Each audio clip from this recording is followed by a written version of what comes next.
Hare Krishna. Jai. Welcome to today's Bhagavad Gita class. We will begin with the Mangalacharanam. Om Jnanatimirandasya Gyananjana Shalakaya Chakshurum Militan Yena Tasmai Shri Gurave Namaha Shri Chaitanya Manovishtam Stapitam Yena Bhutale Swayam Rupa Kadamayam Dadati Swapadantikam Vandeham Shri Guru Shri Yuta Padakamalam Shri Gurum Vaishnavamscha Shri Rupam Sagrajatam Sahagana Raghunatam Vitam Tam Sajivam Sadvaitam Savadutam Parijana Sahitam Krishna Chaitanya Devam Shri Radha Krishna Padan Sahagana Lalita Shri Vishakam Vitamscha Hey Krishna Karuna Sindhu Dinabandhu Jagatpate Gopesha Gopika Kanta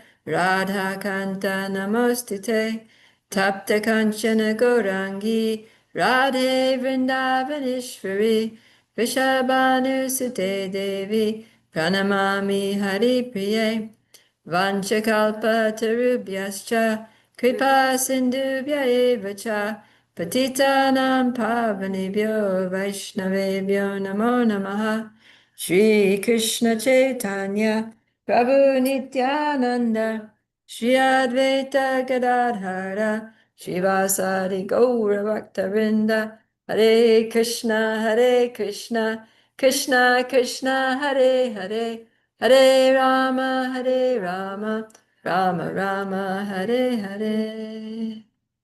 Yay. All right, let's turn to chapter 10, text 8.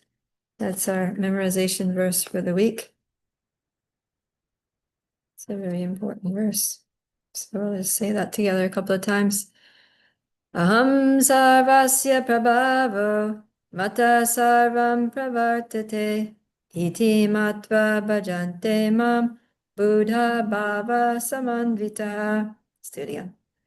Aham sarvasya prabhavo mata sarvam pravartate iti matva bhajante mam buddha bhava samanvitaha. A translation. I am the source of all spiritual and material worlds. Everything emanates from me. The wise who perfectly know this engage in my devotional service. Worship me with all their hearts. Yeah. Okay, good. So we are picking up on chapter 12, entitled Devotional Service. And we're starting today from text 13. 13 and 14 are together. So yesterday we went through Krishna's do whatever you can speech. But the best thing is always think of him, have your mind totally fixed on him and intelligence engaged in him, and then you'll go to him. But if you can't do that because your love is not ripened yet to that point, then you need to do Vaidhi sadhana bhakti, because you don't have quite a taste for service yet, or you're not spontaneously attracted to remembering Krishna. So just follow the rules and regulations of bhakti according to Shastra under the guidance of Guru, and gradually your love will awaken, your taste will grow, your attraction will be there, and you'll become attached to Krishna, and you won't be able to stop thinking about him because he's so wonderful. But if you can't even follow the rules and regulations, then do what? Work for him. Get a job, earn some money, and yeah, donate your money for Krishna's service to support devotees, to support your temple, like that, and then gradually you become purified. And if you can't, for some reason, people don't allow you to give your money to the temple or for devotees, then just at least give your money to some good cause. Some, like, even if it's a mundane charity, even though Prabhupada says, mundane welfare work is not, the best thing. The highest welfare work is to give the soul Krishna, to connect the soul to Krishna.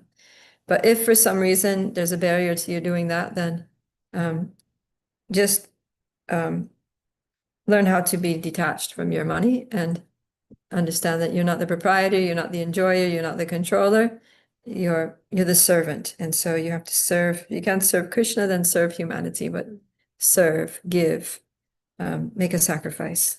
And that purifies the heart and gradually opens up the path to be able to serve Krishna more directly. But if you can't do that, then what to do? Cultivate, well, first he says meditation. Just sit down and meditate and try to figure out who you are and what your position is in this material world and how it's not a happy place and how you need to, yeah. And if you can't come to that conclusion by meditation, then get knowledge. Then study the scriptures, read the Vedas, read different scriptures and try to get gyan, get real knowledge of Atma Tattva, of who we are and where we're meant to be. And that will propel us to act in these ways. Okay, so Krishna gives something for everyone. That's Krishna's kindness. Now he's going to go into another section of this chapter. So there's 3 sections in this chapter. The first one was contrasting the impersonalist path and the personal path. Krishna proved without a shadow of a doubt that worshiping him in his personal form is the best, safest, the most blissful, and the direct way. The easy way. Easy and sure. Yeah, and then the second part was that, do whatever you can do. And now the third part is qualities that endear us to Krishna. So if you want to be dear to Krishna, then Krishna's going to tell us what we need to do. So anybody here want to become dear to Krishna? Have a sweet, loving relationship with Krishna? Please Krishna, touch Krishna's heart, then listen up, because Krishna's going to tell us exactly how to do that. Okay, so text 13 to 14.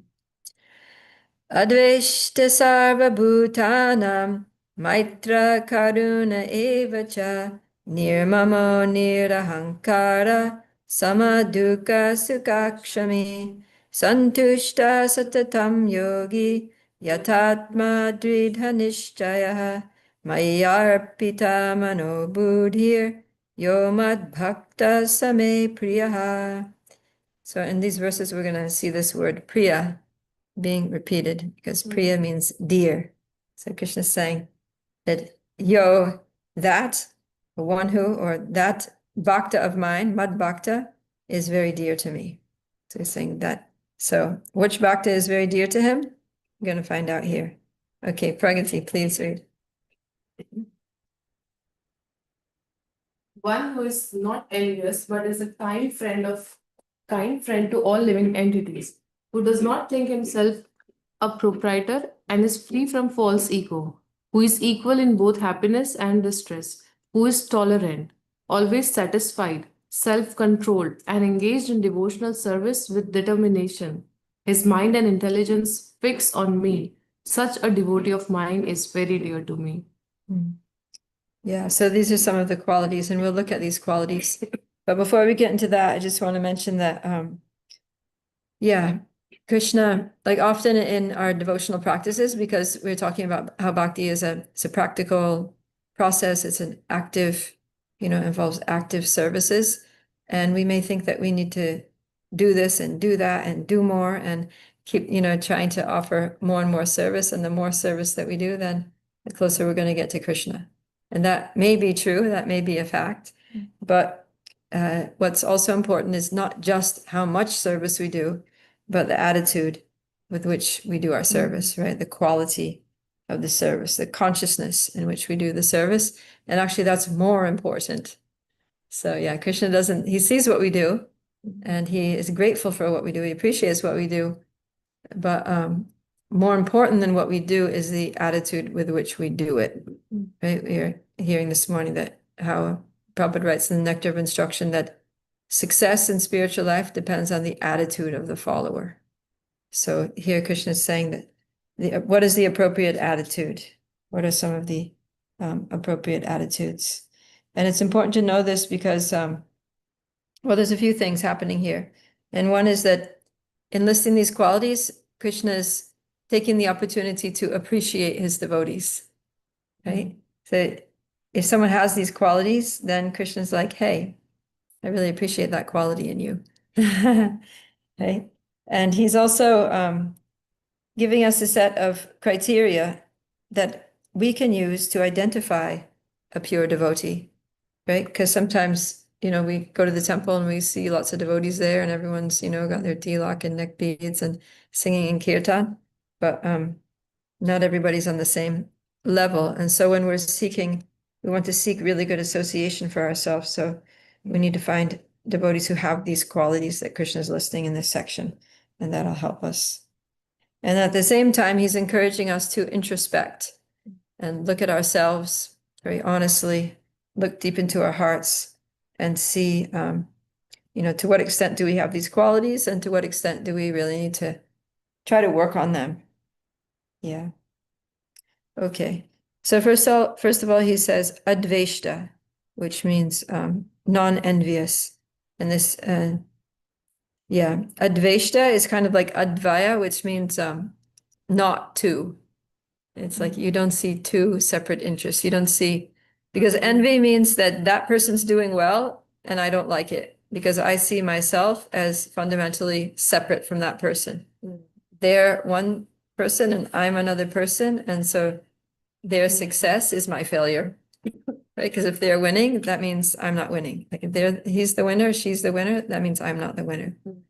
But this adveshta means you're not seeing two separate interests. You're seeing that we're all on the same team, So if someone on your team scores a goal, okay, you didn't score the goal, but your team won the game, So because their goal made you a winner. So it's like that when we see somebody doing well, when we see somebody happy, when we see somebody especially making spiritual advancement, we should feel like, oh, this is great. This is the world into the community. And so, we have we have a common interest in uplifting the consciousness of the universe. Which one? Oh, yeah.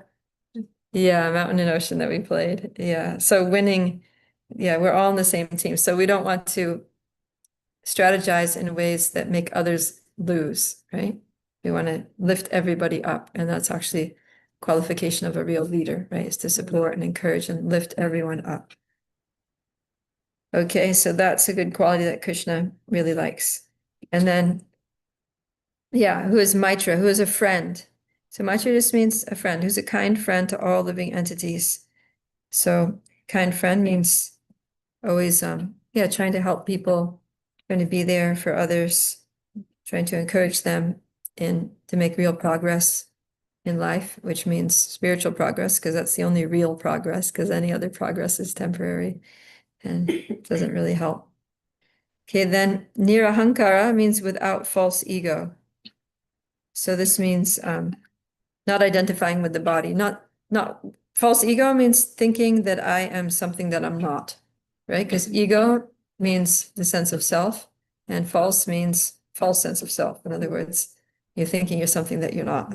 So that's basically the root of all Maya, all illusion in this world is that we're in illusion about our identity. So, so a devotee is nirahankara, means that they don't have false ego. And so that means that they know who they are. They know who they really are. They're in touch with their real ego and they have no hang-ups with any kind of false ego. They just, I know who I am. I'm a soul. I'm a part and parcel of Krishna. I'm his eternal servant. I'm meant to please him. I'm meant to work together, cooperate with other devotees and do wonderful things in the service of Krishna. So that's very pleasing to Krishna. And then what do we have here? Did I skip? Oh, karuna. Karuna means kind. Prabhupada put those two together. Karuna, Maitra Karuna, a kind friend. Yeah, karuna means compassion. And it's a special kind of compassion, like that kind of compassion that even if people don't ask you for help, you just see them and you want to help them, right? And karuna is also, it's not directed towards people who do something to please you. right? Like if somebody does some service for you or gives a gift to you or something, then you'll be kind to them because you're reciprocating with their, something they did to please you. But karuna is very broad. It extends to everyone, even people that didn't do anything nice to you or maybe were antagonistic towards you, but you're still compassionate, you're still kind to those people. Even though they're not haven't been nice to you and they didn't request your kindness either, but you're just causelessly kind. So karuna has that kind of nuance to it. Then near mama. So near mama means mine, and near means without. So it's no sense of ownership, proprietorship. So I don't think that anything is mine. I don't own anything in this world, right? I came in empty-handed. I'm gonna go empty-handed. In the meantime, what is really mine? Nothing. Everything is Krishna's. Everything belongs to Krishna. He's the supreme proprietor. He's the supreme enjoyer. He's the supreme controller. Everything is his and meant for his pleasure. And, I can consider myself like a steward of Krishna's property, that Krishna has given me some resources. He's loaned me some resources to be used in his service. And so I need to use them appropriately. Okay. That brings us to Nirahankara. We talked about Sama, Dukkha, Sukha. The Sama, Dukkha, Sama means the same, and Dukkha means distress, Sukha, happiness. So equal in happiness and distress. So yeah, some unfortunate or, some tragic circumstances or unfavorable circumstances come in our life. We don't get too upset about it because we understand that Krishna's controlling everything and he's our best friend. So this has to be some form of mercy, right? This is all Krishna's mercy in some way, shape, or form. And I just need to take it in stride and try to figure out what Krishna is trying to teach me. And then sukha, happiness, that when happiness comes, some windfall event happens in your life, then we don't need to get overly elated. We're just like, all right, Krishna, I guess, you created this circumstance that's favorable to encourage me to serve you more. This is also your mercy. I don't deserve it, but you're too kind. Right? And then kshami means forgiving. So this is very important. I mean, each one of these qualities we could talk for an hour on, but yeah, forgiving. It's very important to forgive because if we have grudges and resentment towards anyone, especially devotees, then that affects our relationships and it can build up and it can cause all kinds of mental disturbances and physical diseases and all kinds of things. So we really have to, as devotees, master the art of just letting go, And if we have this sama, dukkha, sukha, if we understand that Krishna is controlling everything, that everything is his mercy, then forgiveness will be natural because we just won't get upset in the first place. We won't blame someone because we'll just see that person as like an agent of our karma, right? So we can't blame the agent of our karma. And we also shouldn't blame the agent of Krishna's mercy, or the agent who's the impetus to our spiritual advancement. So someone who's an impetus to force us to take shelter of Krishna, to go deeper in our bhakti, to really cry out to the holy name and take shelter of devotees. That person is helping us. Divya, you have a Hi, comment? Impel. I just wanted what you said was really interesting. If I heard it right, you were saying even holding resentment can lead to diseases. Do you mean mental diseases or even physical? It can, I guess it starts in kind of the ethereal, maybe mental platform, then it manifests physically if you hold on to it long enough. Is that Yeah, right? exactly. That's what happens. Okay. Wow, that's really interesting. Thank you. Yeah, any kind of, thing like that, negative emotions that we harbor, yeah, especially grudges and resentment and envy and those things, stress even, they're like the prime causes of disease. And if we can let go of these things, then, yeah, we can be a lot more healthy, even physically healthy, and what to speak of mentally healthy, for sure. Okay, then the next thing is santushta. Santushta. We had a boy that lived here, his name was Santosh. So it comes from santushta, which means satisfied. Mm. So, satisfied. So we should be satisfied, knowing that, like Krishna, like it says in the Sri Upanishad, that Ishavasyamidam sarvam yat kincha jagatyam jagat tena tyaktena bunjita ma, what is it? Ma gridha kasya swidhanam. Yeah, that everything animate or inanimate within this world is owned and controlled by the Lord. Mm. And one should therefore accept only those things necessary for oneself, which are set aside as our quota, and one should not accept other things, knowing well to whom they belong. So the idea is that we each have a quota, according to our karma, we're going to get what we're going to get. We're going to enjoy a certain amount of happiness and comfort. We're going to suffer a certain amount of stress and calamities. And that's all like slated for us at the beginning of this life, right? If you know astrology, you can find that out from your natal chart. So your birth chart. So yeah. So the idea is we don't have to work very hard to try to get more than what comes easily, right? In Bhagavatam, it says that we should be satisfied with what gain comes of its own accord, right? Of course, it's not that we just, I mean, we could, but there's the example in Srimad Bhagavatam of this man who he acts like a python. They call him the Python man. We were reading about him in Canto 7 recently. And basically, he just goes to the forest and he just lies down there. He just lies down on the ground. And, just like a python, it doesn't hunt. It just lies down and waits for some small, unsuspecting animal to just walk in proximity of it. And then it just goes around and coils up around it and then suffocates it by squeezing it. And then I think that's what it does. And then, oh, that's a boa constrictor. Anyway, something like that. Python, the point is that the python doesn't hunt. He just lies there and some animal comes by close to him, he just eats him.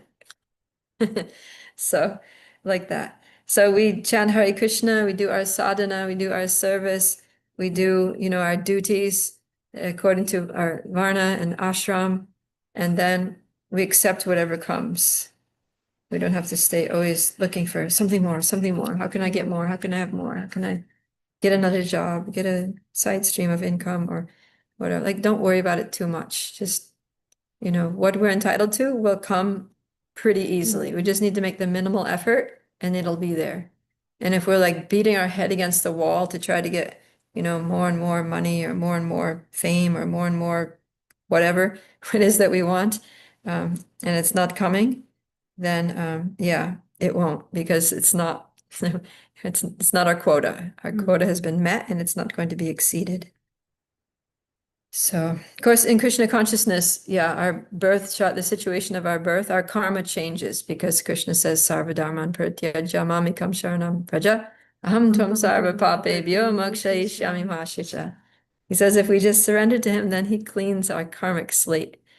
But even so, it's similar, because then whatever we get in life, it's not according to our karma anymore, but it's just according to what Krishna knows is best for us and what he gives us.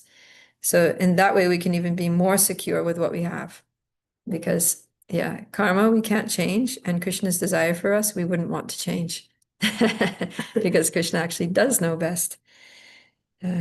So yeah, and either way, whether you're a total materialist or whether you're, totally surrendered to Krishna, the best way to live is to be santushta, satisfied.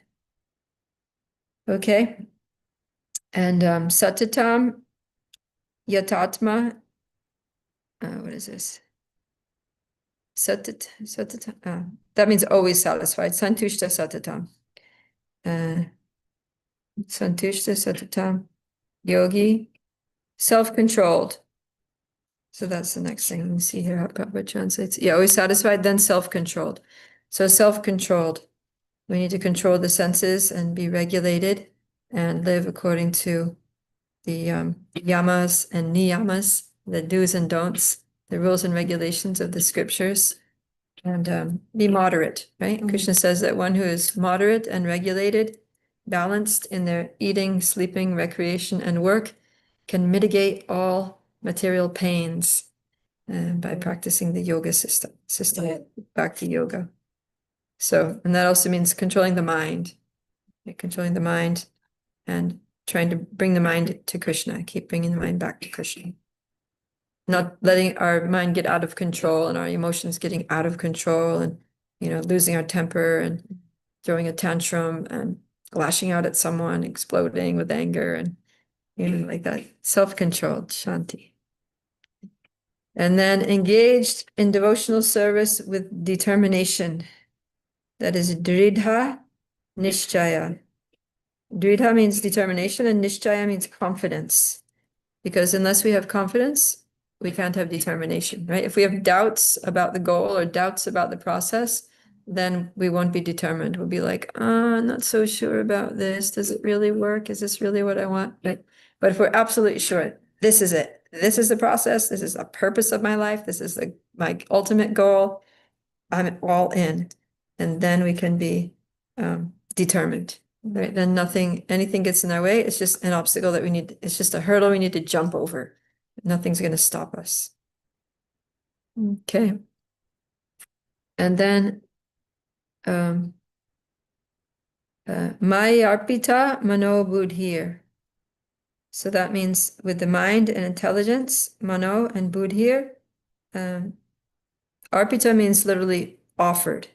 That we offer our mind and our intelligence or the activities of our mind, in other words, our thoughts and the use of our intelligence to Krishna. Krishna saying to me, Maya Arpita.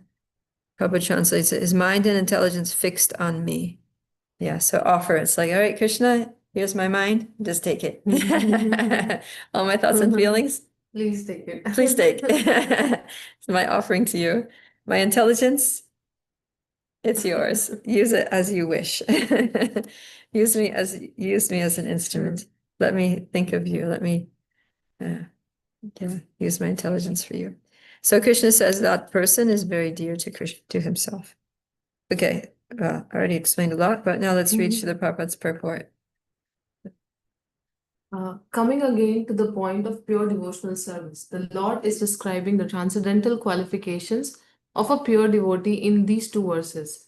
A pure devotee is never disturbed in any circumstances, nor is he envious to anyone, nor does a devotee become his enemy's enemy. He thinks, the person is acting as my enemy due to my own past misdeeds, so it is better to suffer than to protest. In the Srimad Bhagavatam, chapter 10, Canto 10, 14.8, it is stated, Tat te nukampam samiksha mano bhunjana evatam kratam vipakam. Whenever a devotee is in distress or has fallen into difficulty, he thinks that it is the Lord's mercy upon him. He thinks, thanks to my past misdeeds, I should suffer far, far greater than I am suffering now. So it is by the mercy of the Supreme Lord that I am not getting all the punishment I am due. I am just getting a little by the mercy of the Supreme Personality of Godhead.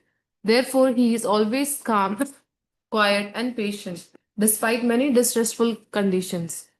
A devotee is also always kind to everyone, even to his enemy. Nirmama means that a devotee does not attach much importance to the pains and trouble pertaining to the body, because he knows perfectly well that he is not the material body. He does not identify with the body. Therefore, he is freed from the conception of false ego and is equipoised in happiness and distress. He is tolerant and he is satisfied with whatever comes by the grace of the Supreme Lord. He does not endeavor much to achieve something with great difficulty. Therefore, he is always joyful. He is a completely perfect mystic because he is fixed in the instructions received from the spiritual master. And because his senses are controlled, he is determined. He is not swayed by false arguments because no one can lead him from the fixed determination of devotional service. He is fully conscious that Krishna is the eternal Lord, so no one can disturb him. All these qualifications enable him to fix his mind and intelligence entirely on the Supreme Lord.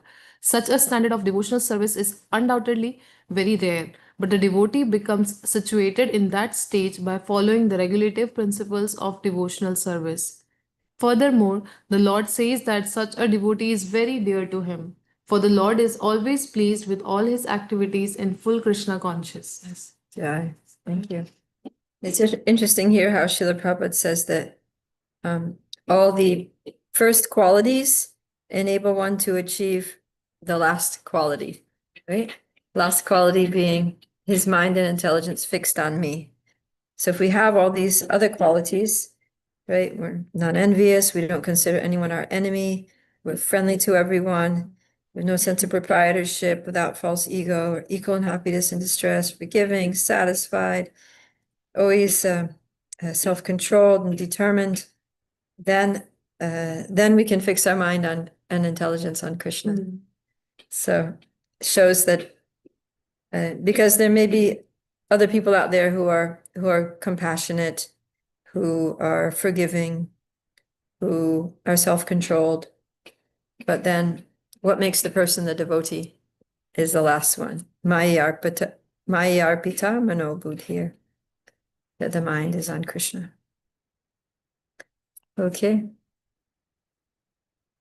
Question? Go ahead. So here it is said that shami, like forgiving, Yeah. but like sometimes, okay, we can forgive to whom if someone has done something wrong, we can forgive and move ahead. But what about if we have done something wrong to someone and they do not forgive us, or like that entanglement? Hmm. How? Yeah, we did something wrong and we asked the person forgiveness, but they're like, Yeah. no, they refuse to talk to us. They continue to hate us. And Yeah. it stays.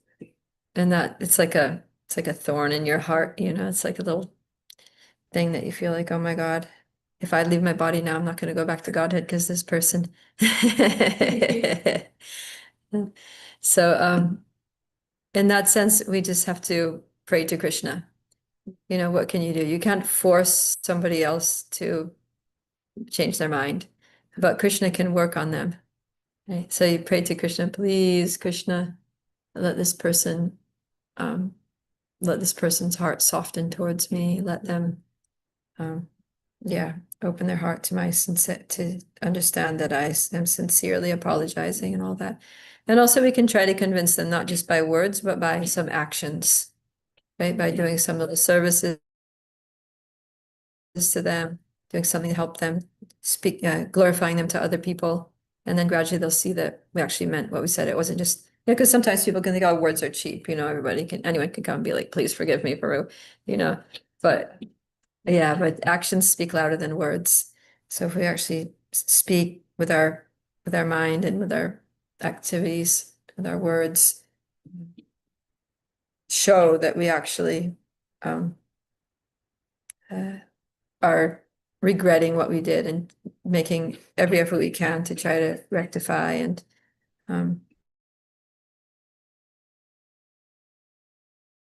make up for our mistake that hurt them, then yeah, eventually they'll warm up to us. Right? Might take some time. And then also at the same time pray, Krishna, please let this person forgive me. Okay. Usually Mahaprasadam works wonders. Cheesecake. Okay. Text 15. Yasmanodvijate loko, lokanodvijate chayaha, harsha marsha bhayodvegar, mukto yasa chame priyaha. See, we have the same here. Same thing here. Me priyaha. It's very dear to me. Someone out there in Zoom want to read? Divya, go ahead. People, okay. He by whom no one is put into difficulty, and who is not disturbed by anyone, who is equipoised in happiness and distress, fear and anxiety, is very dear to me. A few of a devotee's qualifications are further being described. No one is put into difficulty, anxiety, fearfulness, or dissatisfaction by such a devotee. Since a devotee is kind to everyone, he does not act in such a way as to put others into anxiety. At the same time, if others try to put a devotee into anxiety, he's not disturbed. It is by the grace of the Lord that he is so practiced that he is not disturbed by any outward disturbance. Actually, because a devotee is always engrossed in Krishna consciousness and engaged in devotional service, such material circumstances cannot move him. Generally, a materialistic person becomes very happy when there is something for his sense gratification in his body. But when he sees that others have something for their sense gratification and he hasn't, he is sorry and envious. When he is expecting some retaliation from an enemy, he is in a state of fear. And when he cannot successfully execute something, he becomes dejected. A devotee who is always transcendental to all these disturbances is very dear to Krishna. Jai. All right. So here in the first two lines we have something similar. Yasman no dvijite loko. So udvijite means agitated. It's interesting. Even the Sanskrit word sounds similar to the English word. Udvijite, agitated. So one who never causes agitation to others. So yeah, from whom na udvijite loka. The people are never agitated. And then the next thing is lokan no dvijite chaya. That person, the devotee, is also not agitated by others. So the devotee doesn't agitate others, and also he's not agitated by others. So in both ways, there's just no agitation happening, either coming or going. Why? Because the person is peaceful. The person, like Prabhupada says, that not disturbed, because he's engrossed in Krishna consciousness. So engrossed in Krishna consciousness means on the transcendental platform, means you're on the spiritual platform. So on the spiritual platform, everything is just Sat Chit Ananda. It's just eternity, knowledge, and bliss. And so on that platform, there's no disturbance. And if you're on that platform, then your consciousness is such that you're generally not going to disturb anybody, because you're not envious, you're not malicious, you're not, going to speak something harsh, because that's not who you are. You're a transcendental, very sweet devotee. So yeah. So on the transcendental platform, it's like, there may be provoking circumstances, or there may be disturbances caused by the, threefold miseries of your own body and other people, what they say and do to you around you, and then natural disturbances. So there's plenty of causes of provocation, but those are like waves, there's like the threefold, it's like waves on the ocean. But if you're in the ocean, you're going to be tossed about and disturbed by those crashing waves crashing down on your head and stuff. But if you're up above, if you're like in a helicopter flying above the waves, then the waves can do all they want and they're not going to disturb you at all, right? Because you're above them. So in the same way, devotee rises above the disturbances of the material world by absorption in Krishna consciousness, which is on the transcendental Shuddha Sattva platform. Okay, and then because of that, then they're equipoised. So, and it says Harsha Marsha Bayodveger Mukta. Mukta means free, right? That's the same word we use for liberation, mukti. So it means liberated or free. And what is that person free from? They're free from harsha, happiness, amarsha, distress, bhaya, fear, and udvega, anxiety. So yeah, they're not affected by any of these ups and downs, basically, of material life. They don't get elated. Yeah, we're talking about they don't get depressed. They're not afraid of anything because they trust that Krishna's got their back. Krishna's controlling everything for their benefit. They're not anxious, because same thing. Totally trust Krishna. It's going to be whatever it is, it's going to be fine, because it's operating, not a blade of grass moves without the will or the sanction of Krishna. So like that. And that person is very dear to Krishna. Okay, text 16. Anapeksha shuchir daksha udasino gatavyata sarvaramba parityagi Yo mad bhakta same priyaha. Alia, would you like to read? Yes, but I can pass like for the next one because I just arrived. It's the- Okay, yeah. that's fine. Arjuna, are you able to read?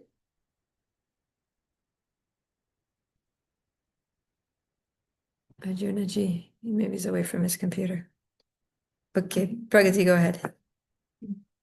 My devotee who is not dependent on the ordinary course of activities, who is pure, expert without cares, free from all pains, and no striving from some result is very dear to me.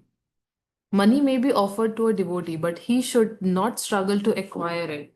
If automatically by the grace of the Supreme money comes to him, he is not agitated. Naturally, a devotee takes a bath at least twice in a day and rises early in the morning for devotional service. Thus, he is naturally clean both inwardly and outwardly. A devotee is always expert because he fully knows the essence of all activities of life and he is convinced of the authoritative scriptures. A devotee never takes the part of a particular party, therefore, he is carefree. He is never pained because he is free from all designations. He knows that his body is a designation, so if there are some bodily pains, he is free. The pure devotee does not endeavor for anything which is against the principles of devotional service. For example, constructing a big building requires great energy, and a devotee does not take so much business if it does not benefit him by advancing his devotional service. He may construct a temple for the Lord, and for that he may take all kinds of anxiety, but he does not construct a big house for his personal relations. Yeah. Yeah. Yeah, I always like this thing here that how Prabhupada translates this anapeksha, that because the word anapeksha means neutral. Neutral. And Prabhupada translates it that he's not dependent on the ordinary course of activities. In other words, whether something goes one way or goes another way, he's not bothered. He doesn't have he's not attached to his expectations of how things should be, right? Or because sometimes, and this is person in the mode of passion, they're trying to force something to be their way. Like it has to be this way, this is my way or the highway. And if you don't do it, then I'm going to get super upset and everything's just going to be a mess. And, yeah, so they're very stressed out and upset and yeah, because they have a high expectations or any expectations. Their expectations become more like demands, right? And a person in the mode of goodness, they may not be so intense and demanding about it, but at the same time, person in the mode of goodness, they like a routine. They like everything to be regulated. I do this at this time, I do that at that time this happens, and every Sunday we go there, and every, like I have my morning routine, I have my evening routine, and that's how my life is. It's all organized and regulated and nice. Okay, so that's somebody in the mode of goodness. But Krishna is saying that, um, uh, a devotee is beyond that. So a devotee is not attached to a particular routine. So if Krishna wants that the devotee does something else, then the devotee's like, all right, if this is what it takes to serve Krishna, then, I can break my routine, or I can just let go of my expectations of, what my trip to the temple was going to be like today, or, what my visit to Vrindavan was going to be like today, this year, or whatever. You just go and you're like, okay, um, I have hopes, but I don't have any expectations. And I'm totally open to the experience that Krishna wants me to have. Because after all, I'm his servant and I'm here to serve him. So I have my ideas of how I think he might be pleased. But if he has another idea, then, I'll go with that. Because after all, I'm just here to please him. Right? It's like, let's say your spiritual master's in town and then you're asked to cook for him. So you have a whole meal plan, like you consulted, senior God siblings about, what is his diet, what is he like, what's, good for his health right now, and you go out and get the ingredients, and you have a whole menu planned and the recipes together, and you go there with your ingredients, and then spiritual master comes out and he's like, "Oh, hi, you're cooking for me today?" Well, he probably doesn't say hi, he probably says Hare Krishna. Hare Krishna, you're cooking lunch for me today? And you're like, "Yes, Guru Maharaj, very blessed to have this service. What are you planning to make?" And then you tell him the whole menu. He's like, actually, can I just have, pizza?" And then you could be like, "Oh no, I had my whole plan is spoiled." But it's like, if Gurudev wants pizza, then pizza it is, and you just like put all the ingredients back in the fridge, save them for a later date, and start rolling out the pizza dough. So yeah, not dependent on the ordinary course of activities, because I'm just here to serve. And then, yeah, who's pure in habits. Prabhupada talks about purity because the word is shuchi. So shuchi means clean. And usually Prabhupada says that means internally clean. And yeah, he says here, naturally clean both inwardly and outwardly. So inwardly is by bathing regularly, early in the morning. And yeah, Prabhupada says at least twice a day. And then inwardly by chanting Hare Krishna 16 rounds a day. That keeps us inwardly clean. So that's Shukshi Daksha. Daksha means expert. So expert because he knows the essence of all activities of life.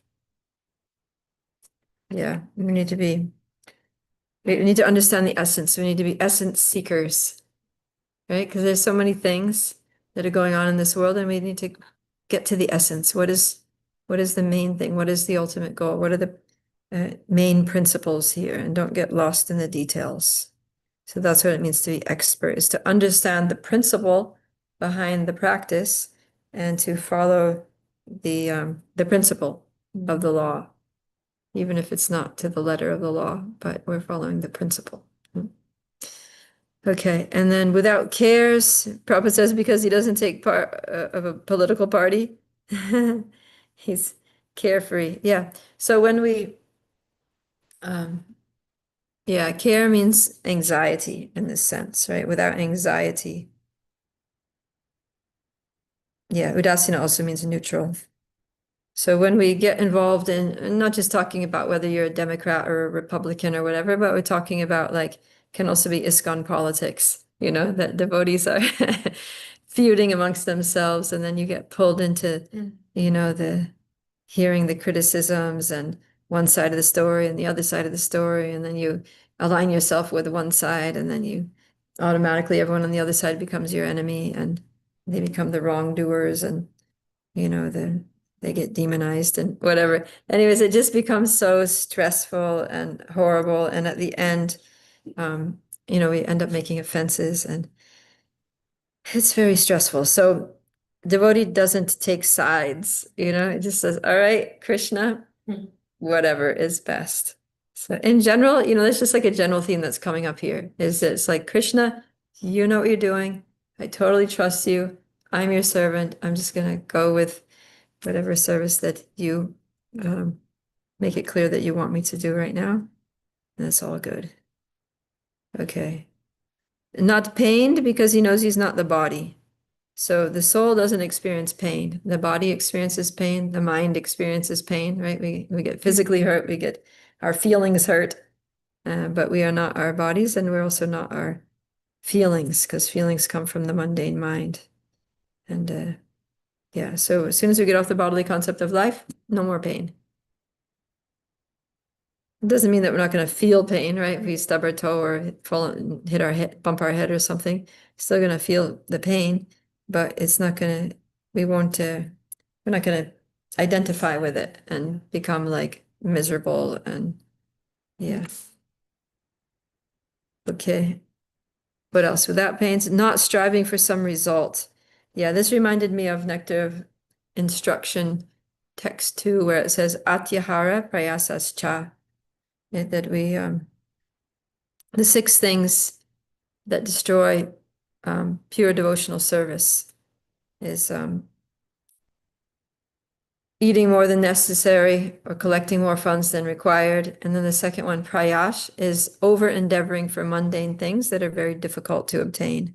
So this is kind of addressing that not striving for some result, not over endeavoring. So it doesn't mean that we don't do anything, because for example, if you're, but it's that you're not endeavoring for some mundane thing that's very difficult to obtain. You're not like over endeavoring. You're not, just like running yourself ragged, just hustling all the time, always just, going crazy, trying to figure out how to achieve something in the material world. It's like, don't worry about it too much.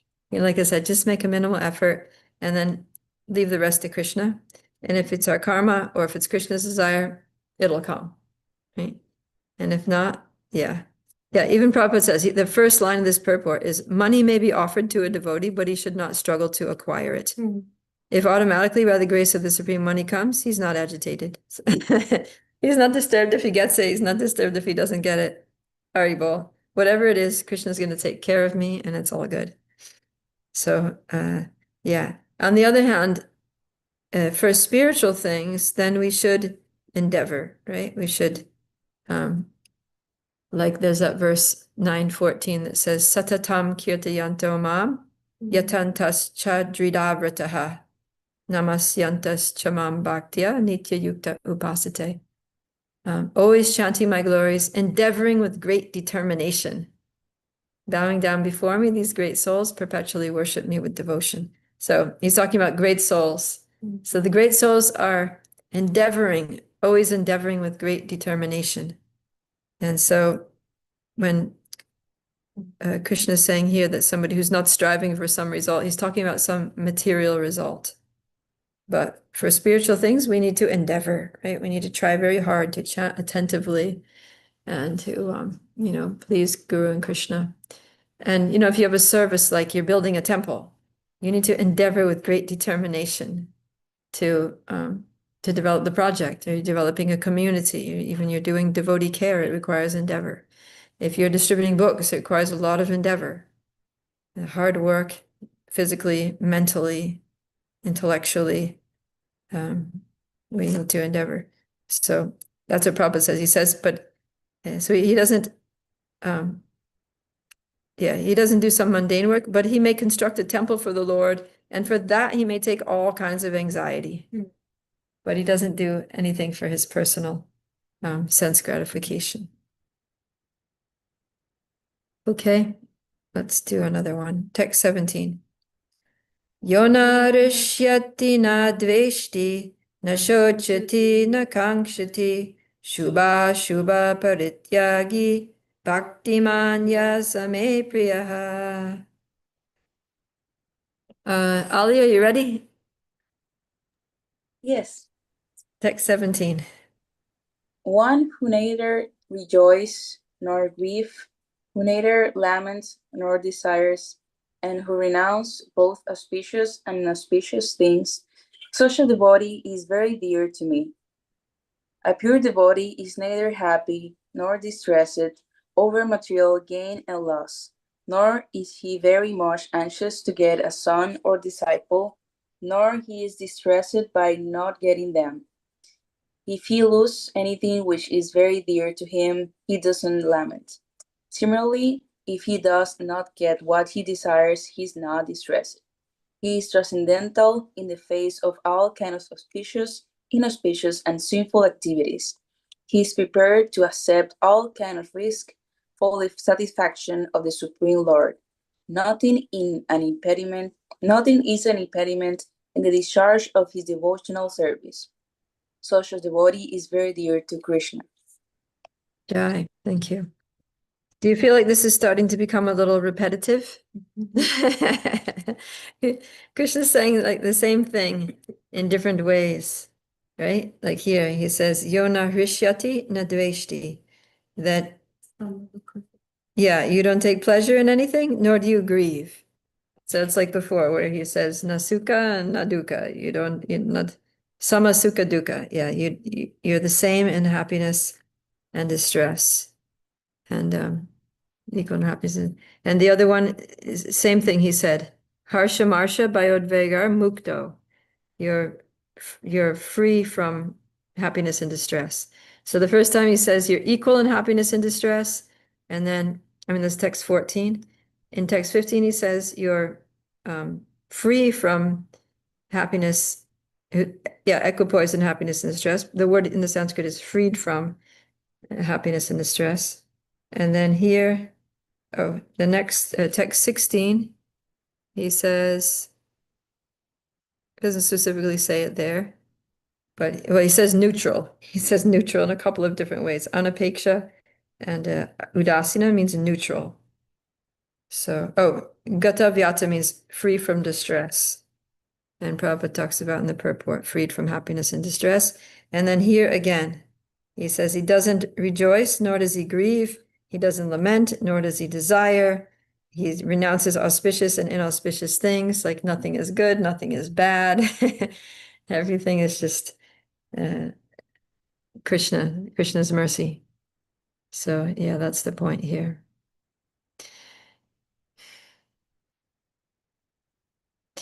So yeah, devotees not anxious to get anything material, nor do they lament. So kankshati means hankering. So we're not hankering for any material gain. And if we have something and we lose it, then nashochati, we don't lament. We don't lament the loss. Yeah. Unless it's something that we could have used in Krishna's service, we might lament a little bit. Like if you have some thing which you use, which is very essential to do your service for Krishna, and you lose that thing, someone steals that away from you or something, then you could temporarily be like, oh no, right? You're a Sankirtan devotee and you're supposed to go out and book distribution, and then you go to your driveway and someone stole your van. The van got hot wired and stolen during the night. Like, oh no, now what are you gonna do?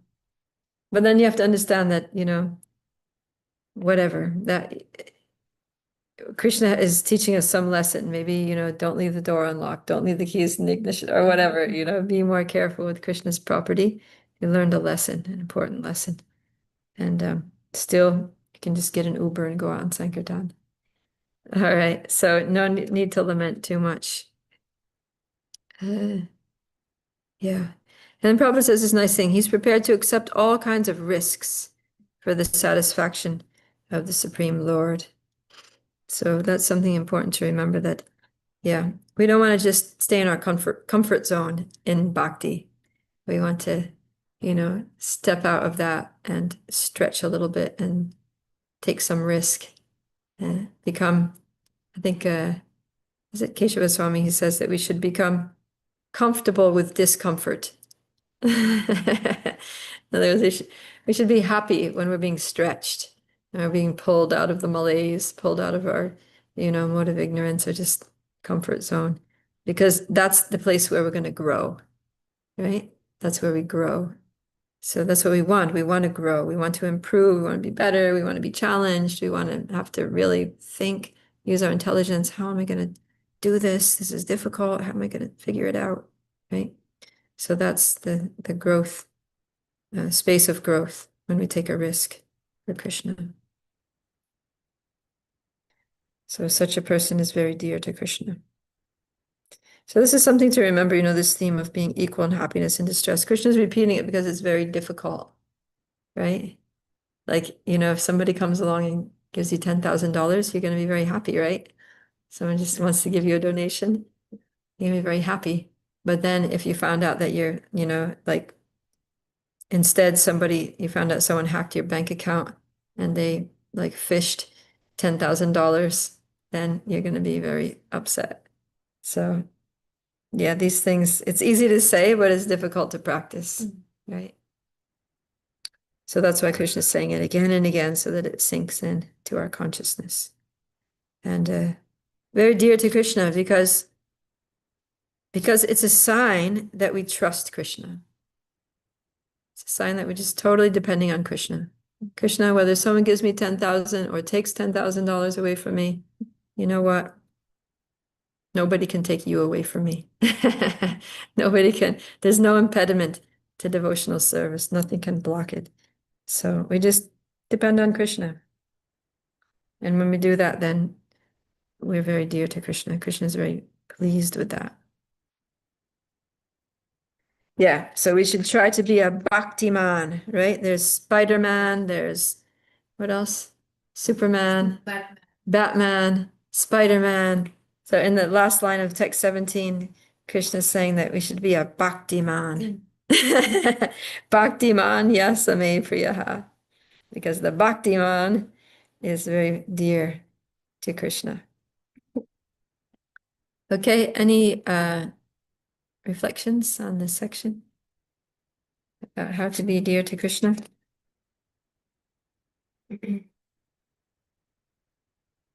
Wait, Divya's got her hand up.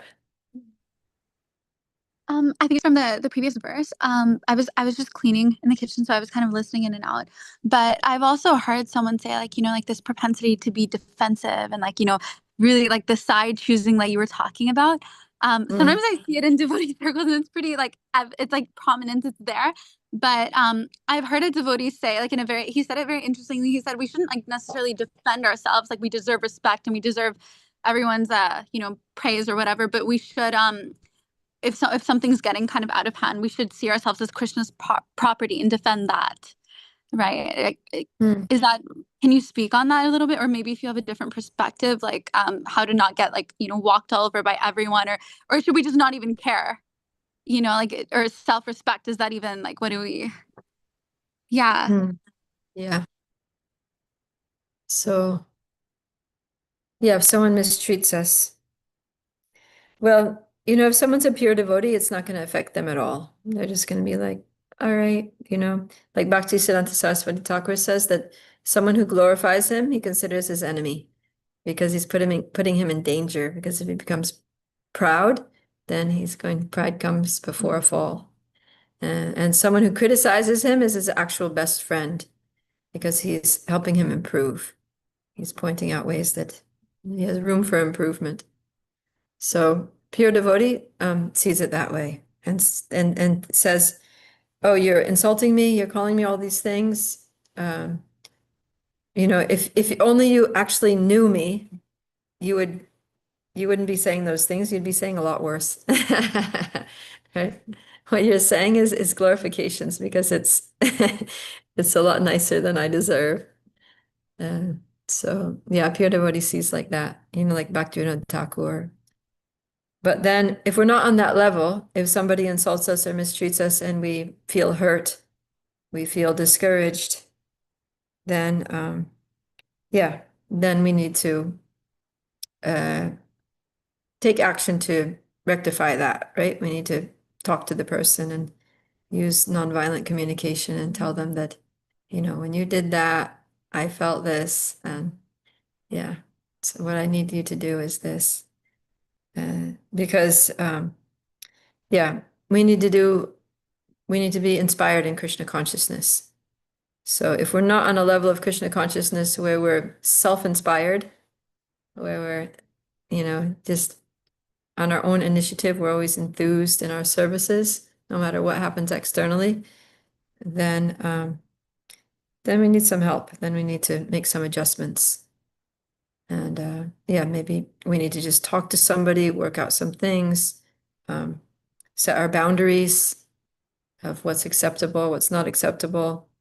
Or if the person is not willing to listen to us or is not willing to stop doing things that are hurtful, then keep a distance from that person, change our association, change our service if we have to.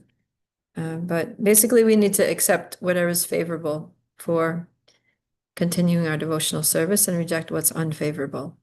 So, and that's different depending on, what our level of consciousness is.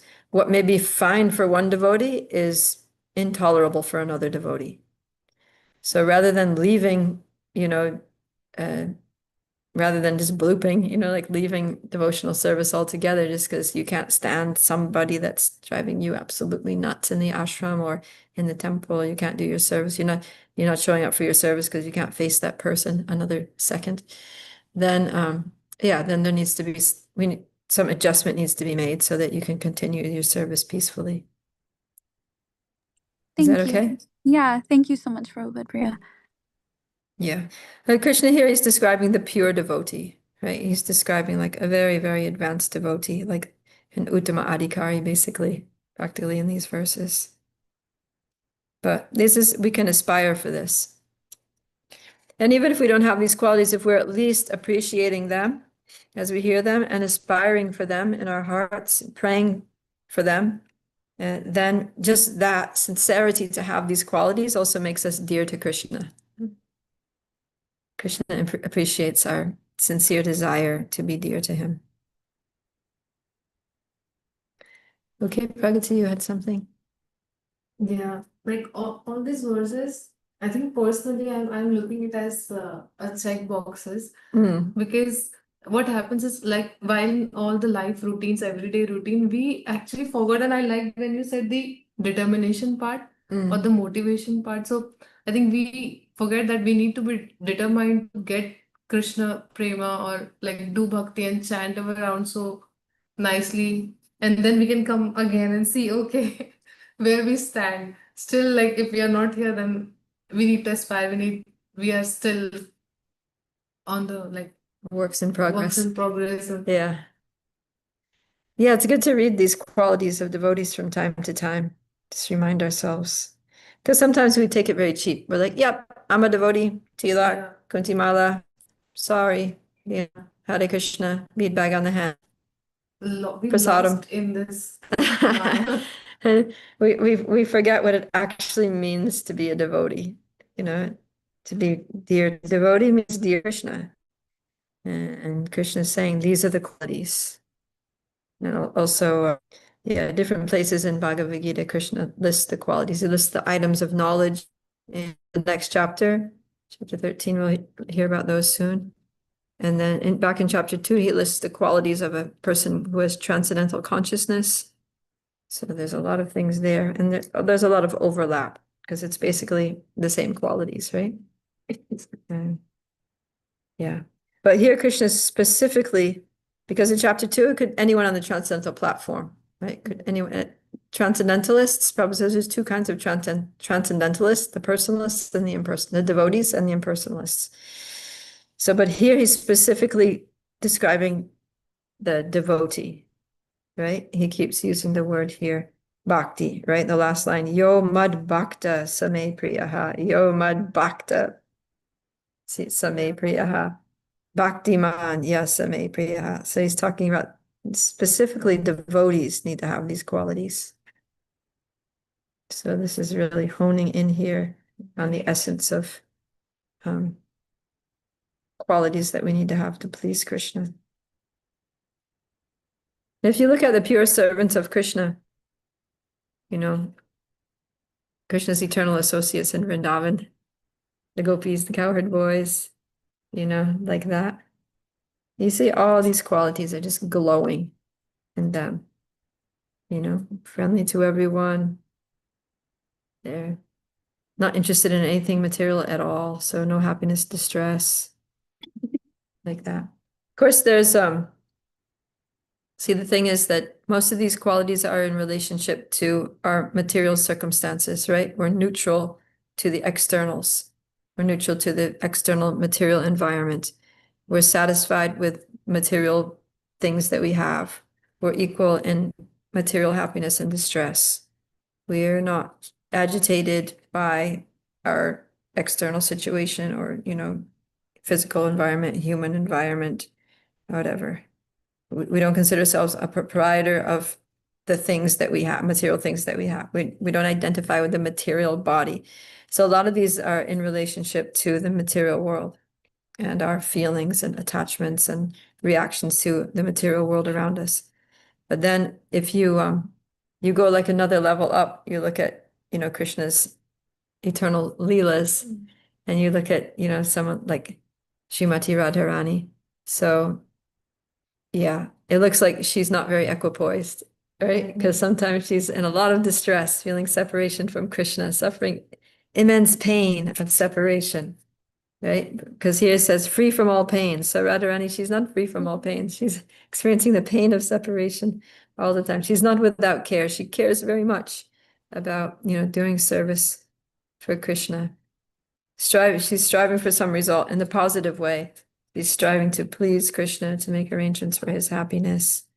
And she gets disturbed when her competitors, waylay Krishna when he's on the path to meet her, and then they have an appointment time and he comes hours later. She gets very disturbed. And then, yeah, sometimes she also puts Krishna into difficulty when in retaliation, like that. So, and then she definitely has she's not near Mamo, because the whole Raj mood is Krishna is mine, right? They have this, they call it mamataha. It's the same word, mamataha. It's very strong that Krishna is mine. So they're very possessive of Krishna. And so, yeah, all of these qualities, they apply to a devotee situation in the material world, that we're not attached to anything. We don't possess any material thing, but we possess Krishna. The devotee wants to, Krishna is mine, I'm Krishna's. Like that. So, yeah, it's just interesting here to look at it from that viewpoint. Okay. Oh, it's really late. So we'll stop here. We're almost finished this chapter, but we'll finish it tomorrow. 3 more verses, and then we'll jump straight into chapter 13. So Bhagavad Gita ki jai, Srila Prabhupada ki jai. Gaura Premanandi. Whoop. Let me see the Zoom we call it YouTube comments here. We got, Sanyukta Sa again. Thank you for being a steady customer. And we have Alexandre, Hare Krishna, Jai Shri Ram, Sandeep, Mitali, Love Desh. We have Rupam, Meera, Hare Krishna, Rahul. God bless you for this noble deed. God bless you too. We have Rising Star saying Jai Shri Krishna and quoting Sanskrit shlokas from Bhagavad Gita. Thank you all very much. You're all very great souls for relishing the Bhagavad Gita and the holy names of Krishna. So we'll see you next time, which is tomorrow.